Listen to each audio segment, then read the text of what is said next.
Praise the Lord, ஹல்லேலூயா. சீயோன் வேதாகம ஆய்விற்கு அன்போடு கூட இயேசு கிறிஸ்துவின் நாமத்தில் உங்களை வரவேற்கிறேன். இன்றைய தினத்திலும் பரிசுத்த மத்தேயு எழுதின சுவிசேஷம் அதிகாரங்கள் 14, 15 மற்றும் 16 அதிகாரங்களில் வசனங்களை தியானிக்க சர்வ வல்லமையுள்ள தேவன் நமக்கு கிருபை பாராட்டுவாராக. 14வது அதிகாரத்திலே ஏரோது தன் சகோதரனாகிய பிலிப்பின் மனைவி ஏரோதியாளின் நிமித்தம் யோவானை பிடித்து கட்டி காவலில் வைத்திருந்தான். ஆனால் அந்த ஏரோது கொலை செய்யப்படும் அளவுக்கு அங்கே காரியங்கள் நடக்கிறதை குறித்து பார்க்கிறோம். ஏரோதின் ஜென்ம நாள் கொண்டாடப்படுகிற போது ஏரோதியாளின் குமாரத்தி அவர்கள் நடுவே நடனம் பண்ணி ஏரோதை சந்தோஷப்படுத்தினாள். அப்பொழுது நீ எதை கேட்டாலும் தருவேன் என்று அவளுக்கு ஆணையிட்டு வாக்கு கொடுத்தான். அவன் தன் தாயினால் ஏவப்பட்டு அவள் யோவான் தன்னுடைய தலையை இங்கே ஒரு தாளந்தில் எனக்கு தாரும் என்று கேட்ட பொழுது தலையை சிரச்சேதம் செய்து அங்கே கொடுக்கிறதை குறித்து பார்க்கிறோம். இரத்த சாட்சியாய் யோவான் ஸ்நானகன் மரித்து விடுகிறதை நாம் இங்கே பார்க்கிறோம். கர்த்தருடைய வார்த்தையின்படி, கர்த்தர் சித்தத்தின்படி தனது ஊழியத்தை செய்து முடித்து தன் பிராணனையும் கர்த்தருக்காக கொடுத்த இந்த யோவான் ஸ்நானகனுடைய ஊழியம் ஒரு சிறப்பு வாய்ந்ததாக இங்கே காணப்படுகிறது. தனது வாழ்நாள் முழுவதையும் ஆண்டவருடைய சித்தத்துக்காகவே ஒப்பு கொடுத்த இந்த யோவான் ஸ்நானகன், கர்த்தர் பரிசுத்தநாமத்துக்கு மகிமை உண்டாவதாக. தொடர்ந்து ஆண்டவராய் கிறிஸ்துவானவர் 5 அப்பங்கள் 2 மீன்களை எடுத்து 5000 பேருக்கும் மேலாக போஷிக்கிற காரியத்தையும் இந்த அதிகாரத்திலே நாம் பார்க்க முடியும். கர்த்தர் பரிசுத்தநாமத்துக்கு மகிமை உண்டாவது. சீஷர்கள் படவிலே போய் கொண்டிருந்த பொழுது ஆண்டவராய் கிறிஸ்துவானவர் 4ஆம் ஜாமத்திலே கடலின் மீது நடந்து வந்து அவர்களை சந்திக்கும்படியாக வந்தார். கர்த்தர் பரிசுத்தநாமத்துக்கு மகிமை உண்டாது. ஆனால் பேதுரு ஆண்டவரை பார்த்து நானும் நடந்து வர வேண்டும் என்று சொல்லி அங்கே ஜலத்தின் மீது நடக்கிற காரியத்தை குறித்து பார்க்கிறோம்.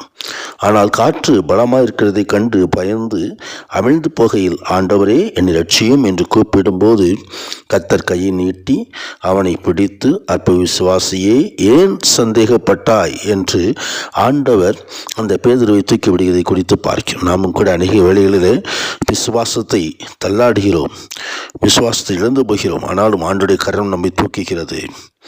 கர்த்தர் மகிமை உண்டாவது. நாம் விசுவாசம் உள்ளவர்களாய் அது கடலின் மீது நடக்கக்கூடிய காரியமாக இருந்தாலும், பிரச்சனைகள் மீது நடக்கக்கூடிய காரியமாக இருந்தாலும், அது எந்தவித காரியமாக இருந்தாலும் நாம் தெளிவாக ஆண்டவருடைய சமூகத்திலே விசுவாசத்திலே முன்னேற வேண்டும்.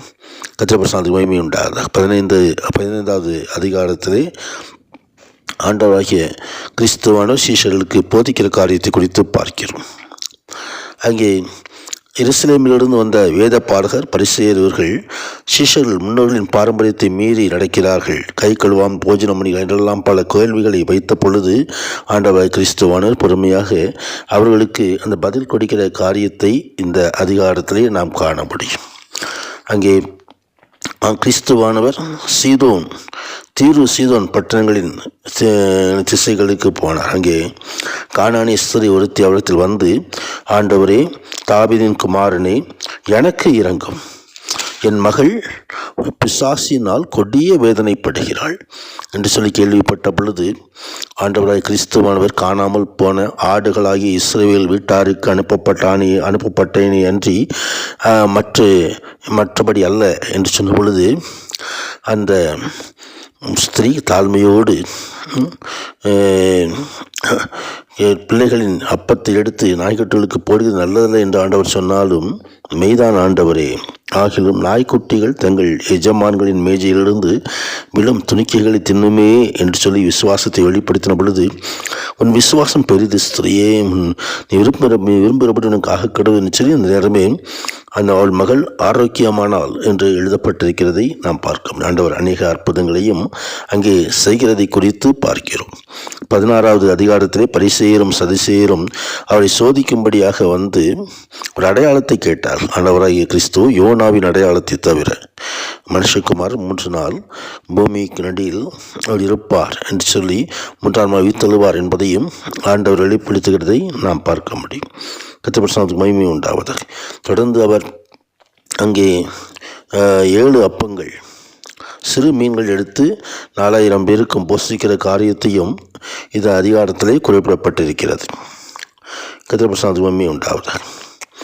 இதோ ஜனங்கள் என்னை யார் என்று சொல்கிறார்கள் என்று கேள்வி கேட்ட பொழுது, அங்கே பேதுரு, நீ ஜீவனுள்ள தேவகுமாரனை கிறிஸ்து என்று சொல்லி தன் விசுவாசத்தை வெளிப்படுத்துகிறார்.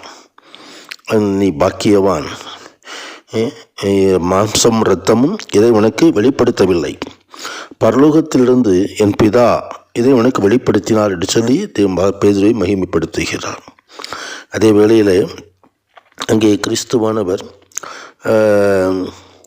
அங்கே தாம் எருசலேமுக்கு போய் மூப்பராலும் பிரதான ஆசாரியராலும் வேதபாரகராலும் பல பாடுகள் பட்டு கொலையுண்டு 3ஆம் நாள் உயிர்த்தெழ வேண்டும் என்பதை வெளிப்படுத்தின பொழுது, பேதுரு அவரை தனியே அழைத்து கொண்டு போய், ஆண்டவரே, இது உமக்கு நேரிடக்கூடாது என்று கடிந்து கொண்டதை நாம் பாருங்கள்.